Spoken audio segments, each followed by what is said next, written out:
Chapter 4 The Magic Show.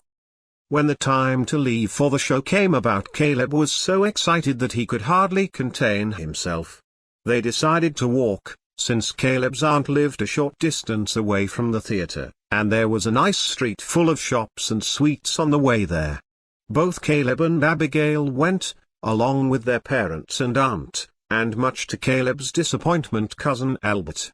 Jenny stayed home with Victoria because they thought the show might be a little frightening for a 2-year-old, and Jenny had no interest in magic whatsoever, so she volunteered to stay behind.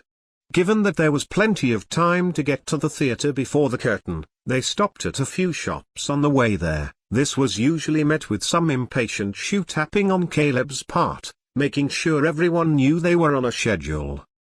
Meanwhile at the theater the great Sardini was preparing for that night. "How is my potion coming, you lazy do-nothings?" said Sardini in a condescending tone to the two imps. "Don't worry," said Milksop, "it's nearly done, no need to get impatient, good ol' Milksop's on the job." "That's what I'm afraid of, you incompetent boob," snapped back Sardini. "Ya no," continued Milksop, "it sure would go faster if you let me out of my cage, just for a little bit."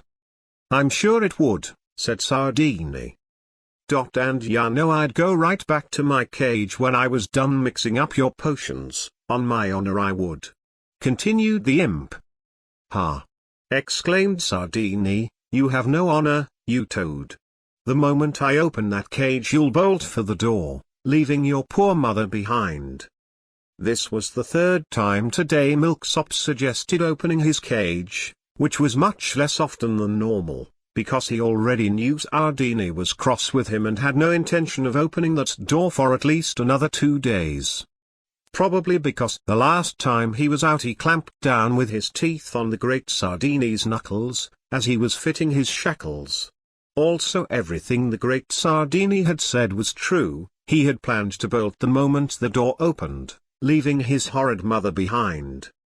"Right you are, Mr. Sardini, sir," chirped in Strumpet, "he's got no loyalty this one, abandoning his poor old mother. I'd keep both eyes on him I would, sir, such a nasty coward, he's always got escape on his mind, I wouldn't trust him further than I can throw him." Milksop stuck his tongue out at Strumpet. "Not like me, sir," she continued, "we get each other, you see. In fact, I kind of like it here, you don't even need this cage for me, no sir. I'd stay 'cause I like it here now, you and I we understand each other, we're like kindred spirits. Mostly from putting up with that louse over there, we both know he's the real problem, a disloyal, worthless son, that's what he is.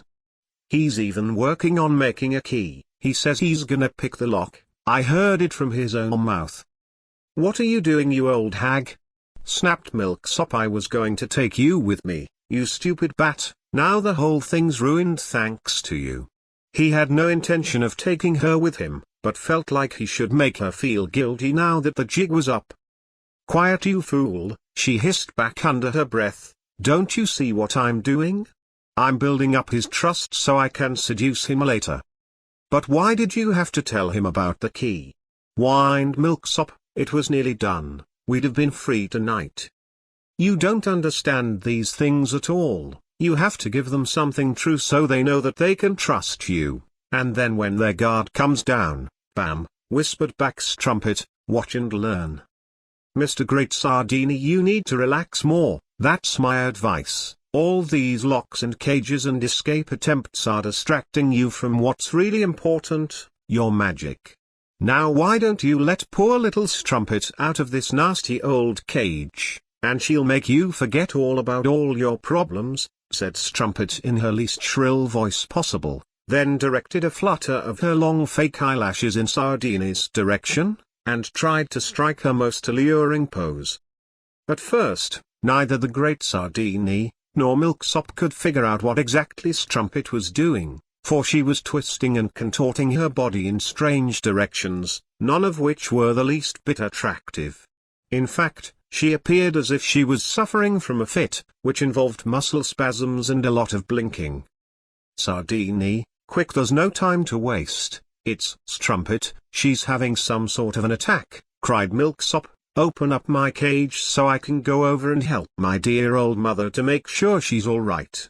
He fully intended to bolt as soon as the cage was open. Shut up, you imbecile, hissed Strumpet, can't you see I'm using my feminine wiles? They weren't working, I had to improvise, said Milksop, and then added, and they'll never work because you're hideously ugly. You just need to give it time, I'll have to turn it up a bit, that's all, whispered back Strumpet. You know, sir, I don't know if I should be saying this seeing as you're my captor and all, said Strumpet to the great Sardini, but I've grown quite fond of you, and our time together. You know I've not been much for settling down, sir, you know I like to keep my options open, but if ever I was to settle down it would be with someone like you, sir, so strong and handsome and whatnot. Now, sir, Mr. Sardini, I mean, I've seen those half glances you throw to me when you think that I'm not looking your way, and I tried to keep things professional, you see. But I understand with a natural stunning beauty like mine, a healthy chap like you couldn't help but stare a bit, and what I mean to say, sir, is that maybe we shouldn't run from our feelings anymore, said Strumpet, feigning humility as best she could, and then added a wink for good measure. Suddenly Strumpet's insinuations became clear to the great Sardini, and he had to struggle to keep down his lunch at the idea. Not for all the tea in China, nor in a million years, said the great Sardini, the very thought is enough to fuel a week's worth of nightmares. A million years, scoffed Strumpet, if he isn't interested in a body like this, he's most likely into gents. You really think so? Asked Milksop. Almost definitely, said Strumpet. Milksop sat there for a while in his cage, then suddenly spoke up towards the great Sardini, sir, I mean Mr. Sardini, I'm not sure how to tell you this because it's awkward, and I don't know how to express myself, but ever since I've been spending more and more time with you. Enough, said Sardini firmly, I've had my fill of your endless insipid prattling. Complete your work or I won't feed you tonight. With that the great Sardini marched out of the room and the imps went back to work, for the great Sardini had made good on that threat enough for them to take him seriously. Let's travel to another world, he says, mocked Strumpet towards Milksop, it'll make a great holiday, he says. Some holiday this turned out to be. You're a worthless excuse for a son. Give it a rest, would you? He whispered back, you're the reason we got caught anyway. The great Sardini did not hear them quarreling as he was standing in front of his mirror and saying behold, in a deep impressive voice. For the great Sardini claimed he had a knack for showmanship, and felt it was his solemn duty to appear as impressive as possible to his audience. Of course, the true reason for all this practicing was the great Sardini, like all magicians, was as vain as a peacock. In fact, the great Sardini was so vain that if he had a spell to make him more youthful he would have used it at least a few times already, but alas, all of his beauty conjurings fell into the book of false spells. Behold, he said again, practicing his hand gestures for the big magical reveals of his tricks. It was now a half an hour before the show, and suddenly a panic came upon the great Sardini, and though it was sudden it was not unexpected. For this is not an uncommon experience for people like the great Sardini, who have always found themselves much cleverer than the mindless rabble that make up the general population. Yet, through various ill turns of fate, and slights by others who were obviously jealous of their brilliance, they usually have not yet achieved the greatness they so richly deserve. Those people often have foreknown themselves destined to greatness from an early age, but are usually hard-pressed to provide reasons why. It was the great Sardini's opinion that there must be a convergence of bad luck around him, or numerous conspirators against him, as this was the only thing that could explain the continued humiliation which was thrust upon such a great and learned man as himself. The degradation of a man that should have endless money and power, being forced to earn a living entertaining common children, it was almost unbearable. He thought himself an ideal candidate for royal council, or at least a tenured professorship somewhere. If that weren't enough, He was always looking down on people for another reason as well. Due to the wise advice of some of his more forward-thinking friends, he was able to do away with any of that God nonsense, as he put it. It would never do, an intelligent, well-read man such as myself falling for that old fairy tale. I mean, men of higher knowledge must move past the delusions and get down to the facts. I'm sure the common man needs some sort of God to help make sense of things, but I am not so easily taken in, he thought. Truth be told, the real issue he took with the whole God idea was all this humility that you have to thrust upon yourself. For very deep down, he worried that if he was constantly walking around humbly, people might mistake him as someone not worthy of praise, and that would be a most grievous error. But neither was this the reason for his panic. The real reason was that no matter how many times he told himself and others that he was great, a part of him, ever present on the fringes of his mind, asked the question, "And what if you're not?" This question always found its way to the front of his mind right before show time. And the imps, being the nasty creatures they were, could sense such doubts, and they savored it as a fine wine. In fact, the great Sardini's daily panics were the highlight of their day, and their desire to razz him was so great that even if they had gotten free at that moment, they would have stayed in their cages, just to stick him with an extra barb while he was down. "Sardini," said Milksop, "I couldn't help but notice that it's almost show time. All those people out there with those leering eyes, I really hope you take care not to panic and freeze up in front of everyone." Milksop still thought Sardini was panicked due to stage fright, which was a valid guess, but wrong. Strumpet, being older and more experienced, was able to hit the issue a little closer on the head. "Hey there, sir.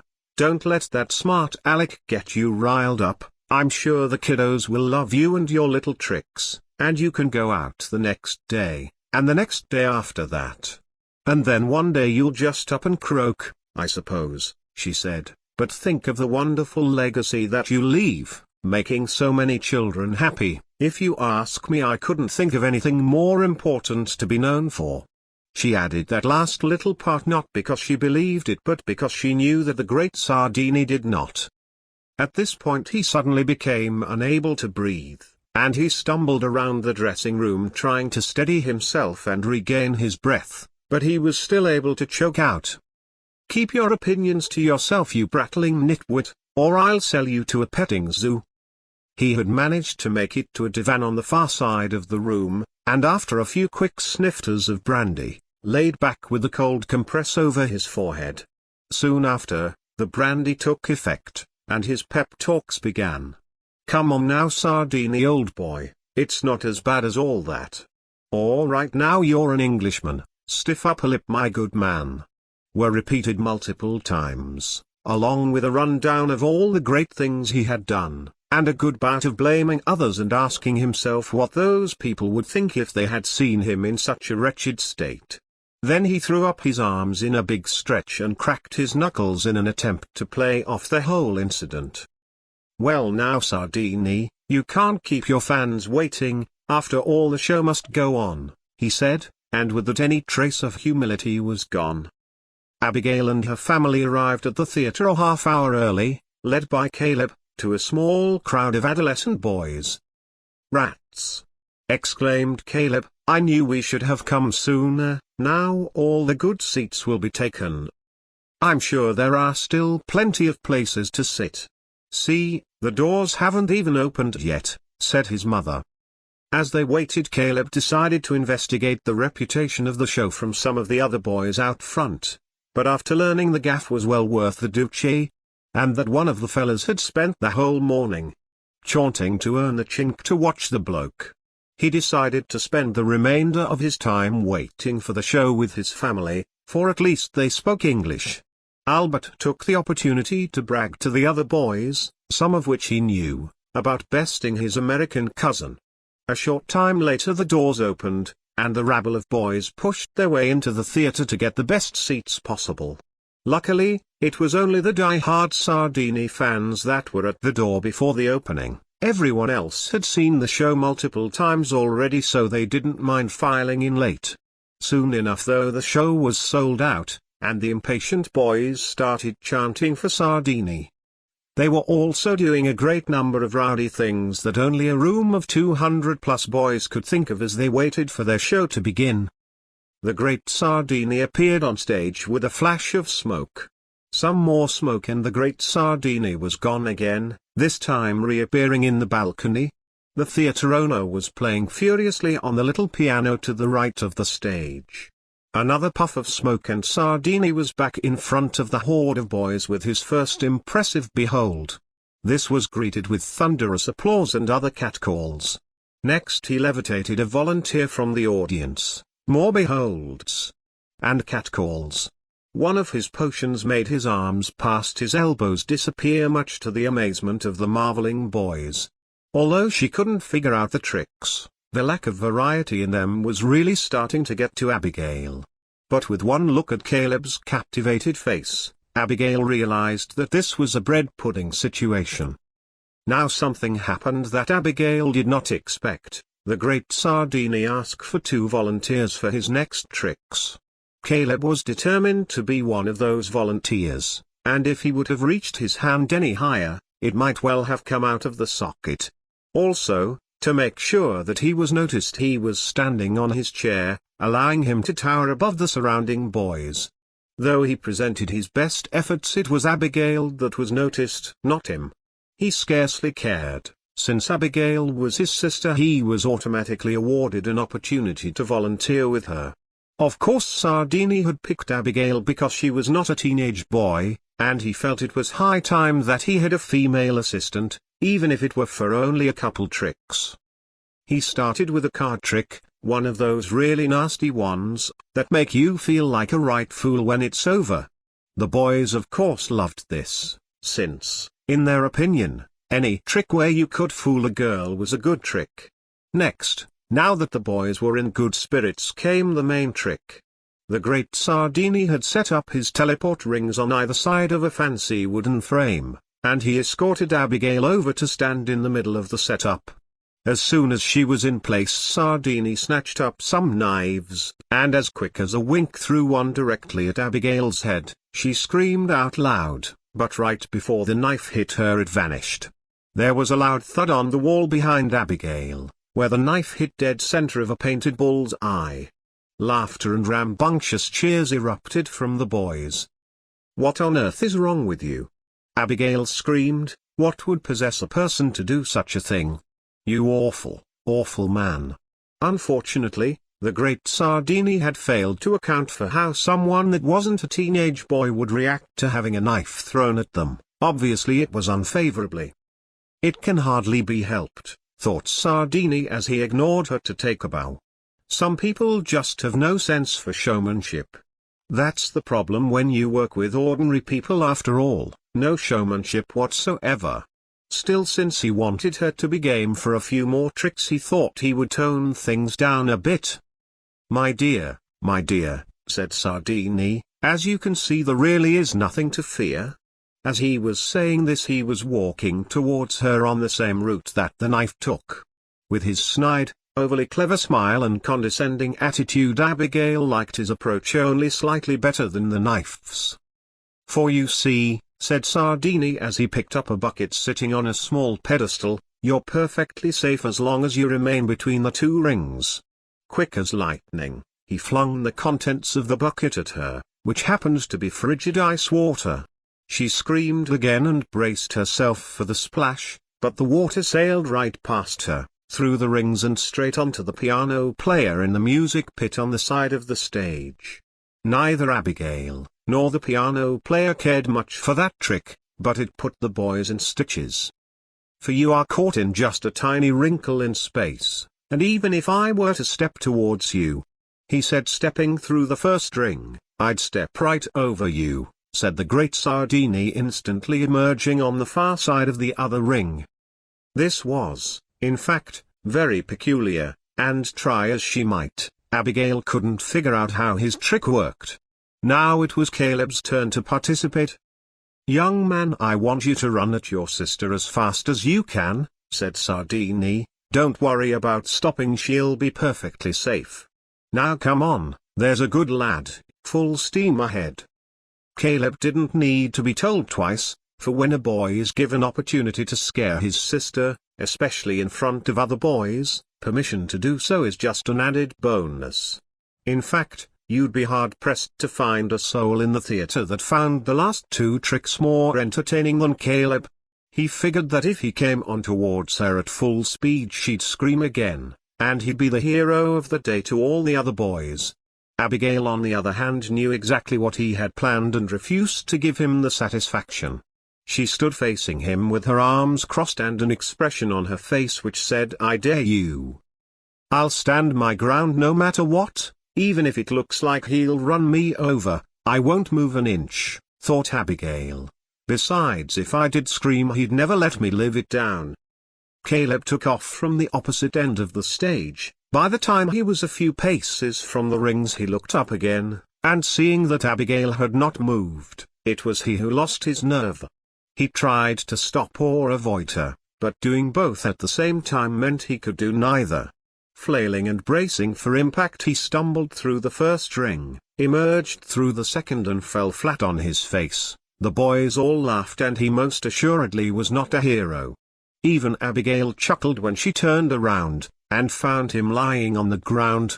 At that point, with neither of his volunteers seeming in a very good mood, the great Sardini decided to do something that was at least bound to cheer Caleb up. He escorted Abigail out of the box and reset his teleportation rings. Now he put one on the ground and the second he left in place. "Go ahead, lad, jump right in," said the great Sardini. Caleb jumped in like someone jumping into a mud puddle, and fell like a sack of potatoes out of the other ring, but had a great time doing it. Quickly, he rushed back to give it another go. This time he balled up like a cannonball, and when he came out the other side he had just enough time to throw his feet down under himself. And with that landing he had recaptured the respect of all the boys. Sardini ended the trick with another behold. For the trick was complete. Caleb however wondered if he could jump out the other ring if he ran through fast enough on his side. Not being one for mysteries, Caleb set his mind on finding out regardless of the consequences. Abigail, who was now standing next to the upright ring, saw the look of determination on her brother's face and knew exactly what he was planning, for she had seen the same look on his face when he charged her a moment before. Caleb bolted forward towards the ring, and Abigail reached for his collar to stop him. At that moment a number of things happened at once. Caleb cleared the first ring and sprung up from the second, straight out of the ground, right when Sardini exploded some magical powder and gave an abracadabra. Abigail stretched out her arm to grab Caleb by his scruff, but as she reached through the ring to where he should have been, she felt nothing. Because of this she lost her balance and fell forwards. As she was falling she let out a scream, and then vanished. However, unlike Caleb, she did not appear through the second ring. Caleb, realizing what happened, stuck his head back through the ring to find his sister, but it was to no avail, for the moment Abigail had passed through the first ring, she was no longer in our world. From Abigail's perspective, she thought for sure she had a tight grip on her brother's collar, and was preparing to rein him in. But the moment her arm went through the ring he seemed to have vanished. This and the momentum caused her to lose her balance, falling forward into the ring, and the moment she did she was in utter darkness. It was so dark that she couldn't see her hand 2 inches from her face. It was darker than the deepest, darkest cave you can ever imagine. It also felt wet and warm like the ocean in midsummer. That perfect temperature where if you stuck your hand in you wouldn't feel wet until you pulled it back out. She also felt like she was rising or falling very quickly, but with nothing to see she couldn't tell which.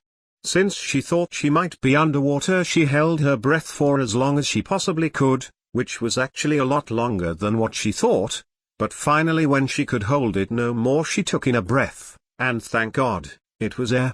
Suddenly, there was a flash of light, and then another behind her, and then more and more all around her, until a world began to form from the flashes, and she found herself on the ground in a forest on a different world. Often this is where someone telling the story might explain to you that as Abigail looked around, the sky seemed a richer blue than any she had ever seen before, and the forest glistened with a green and greener than anything here on earth, and tell of how she marveled at all of these things. However, she did not do this. It is widely known that when there is a sensation that is new to you, at the very first time you experience it, your mind blocks it out until you can sort out exactly what you have just seen. And because there were a great many new sounds and smells and sights in this world, poor Abigail's mind became overwhelmed, and she must have fainted, for she could never recall another memory before she woke up later that night.